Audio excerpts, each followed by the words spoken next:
Hey guys, I don't know if you've ever heard the verse. Maybe you have. If you've been in church for very long, then yes, you probably have. But there's a story Jesus is telling. But he ends it by saying this. He says this. He says, "He who is faithful in what is least is faithful also in much."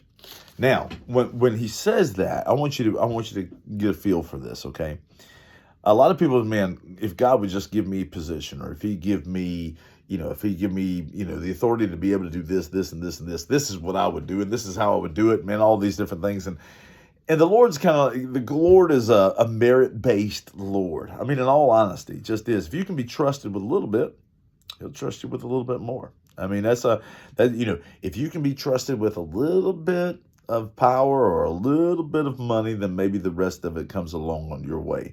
Because here's the thing: if you can't be trusted with a little, why in the world would you think you? Let me give an example. It just popped in my head. Honestly, money. Somebody says, "Well, listen, if I made a lot more money, I give a lot more money." No, no, no, no, no, no, no. Your attitude toward giving right now, it would be your attitude toward giving then. Okay, it's like the story of the man who, and this isn't supposed to be a tithing type of lesson here, but I mean, this is just an example. But the man who went to the pastor and said, "I want you to pray for my business that it'll do well." Okay, and so his business started doing well. He was like, "Man, if I ever get a big business, I'm gonna give a lot of money and I'm gonna do all this, this, and this." But he started writing those checks from the business growing. He really did. God blessed it. He started writing those checks and writing some big ones. And he finally got a point. He said, "Man, what am I doing? I can't write these big checks. These are huge. What am I doing? You know?" So he went to the pastor and said, "Look, I've got to stop this. I've got to, I'm going to give, and I'm going to give generously, but I'm not going to be giving these checks." The Lord said, not the Lord, but the pastor said, "Well, okay, good." He said, "Well, let's sit down and let's pray." So we're going to pray that we can take your business down to a level where you feel comfortable tithing.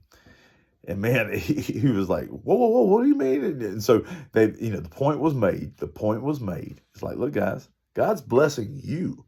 You're walking away with 90%, or you're walking away with, if you give tithes and offerings, you're walking away with all of this money, and you're just sitting there going, you're not giving God the glory for it.